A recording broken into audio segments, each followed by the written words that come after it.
हाय। इस सितंबर हम सभी ने देखा कि कैसे अजरबैजान आर्मेनिया को कुत्तों की तरह पेला। इसे देखकर 30 साल पुरानी यादें ताजा हो जाता है। कर्मा इज ए बिच। खैर अब पुरानी बातें रहने दो। अजरबैजान की सपोर्टर्स की बात करें तो तुर्की, उसका चमचा, इजराइल और यूरोपियन यूनियन अजरबैजान के फेवर में है।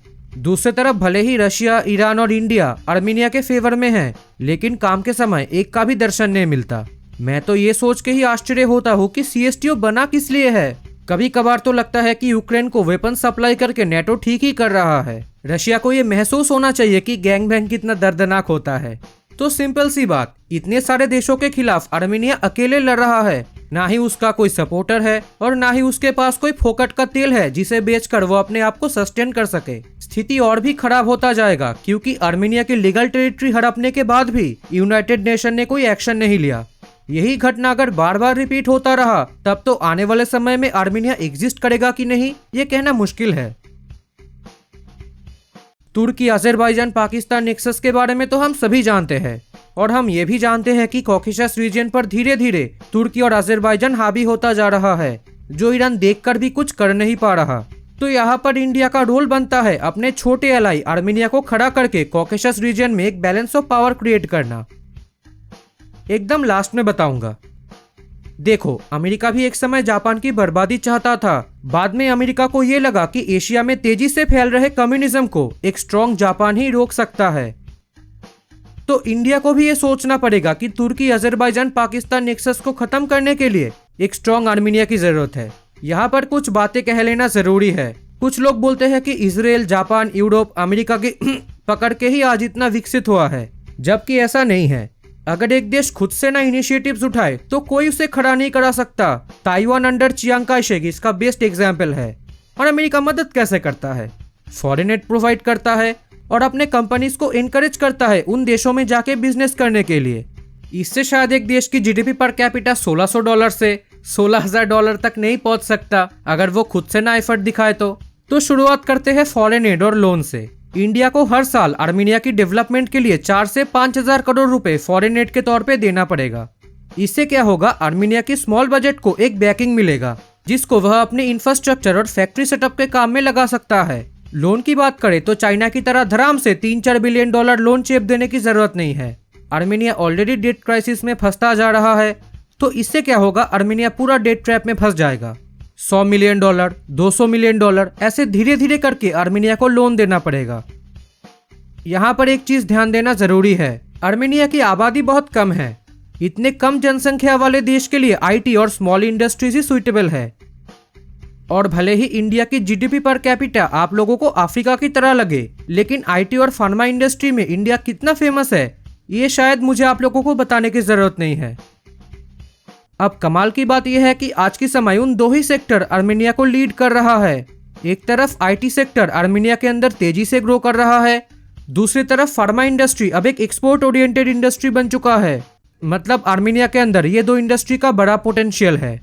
इसे ध्यान में रखते हुए इंडिया अपने आईटी और फार्मा जायंट्स को आर्मेनिया के साथ टाइज बढ़ाने के लिए इनकरेज कर सकता है।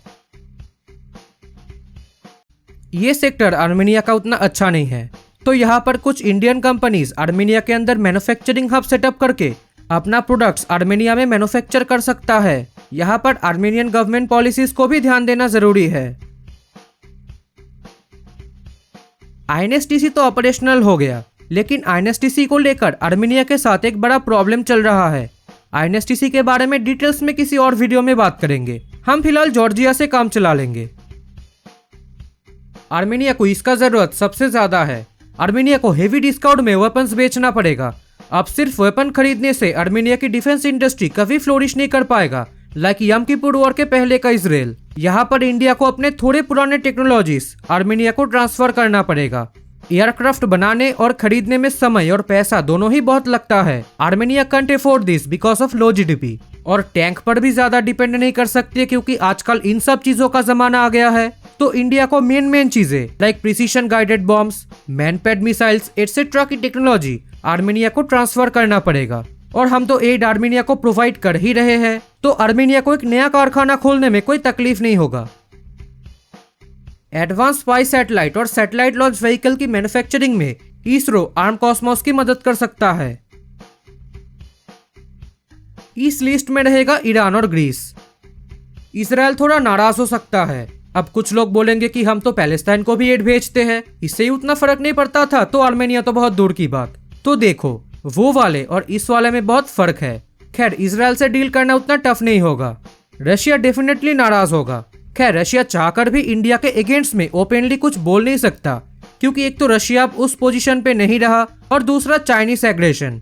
तो अगर सिर्फ आर्मेनिया को लेकर रशिया इंडिया से दुश्मनी मोड़ लेता है, तब तो ड्रैगन के खिलाफ रशिया अकेला हो जाएगा। रशिया ऐसा बेवकूफी कभी नहीं करेगा।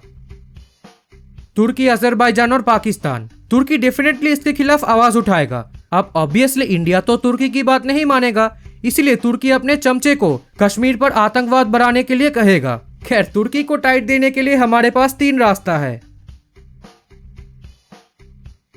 तो मोरल ऑफ द स्टोरी यह है कि जैसे अमेरिका ने एक समय जापान और इजराइल को खड़ा होने में मदद किया था, वैसे ही इंडिया को आर्मेनिया की मदद करना पड़ेगा। तो इंडिया अपने विश्वगुरु बनने का सफर आर्मेनिया से शुरू कर सकता है। अब करते हैं फायदे की बात। कुछ लोग बोलेंगे कि इतने छोटे देश से हमारा क्या फायदा। तो देखो, किला छोटा हो या बड़ा ये मैटर नहीं करता, वो मजबूत है कि नहीं ये मैटर करता है। रशिया का 2 किला यूरोप के एकदम बीचों बीच लोकेटेड है, तो यूरोप को तोड़ने के लिए पुतिन इन दोनों किलों का भरपूर इस्तेमाल कर रहे हैं। सिमिलरली आर्मेनिया भी 2 तुर्किक नेशन के बीच लोकेटेड है, तो हमें भी इसका फायदा जरूर उठाना चाहिए। तो ये थी आज का वीडियो। उम्मीद करता हूँ आप सबको ये वीडियो पसंद आएगी। Thanks for watching.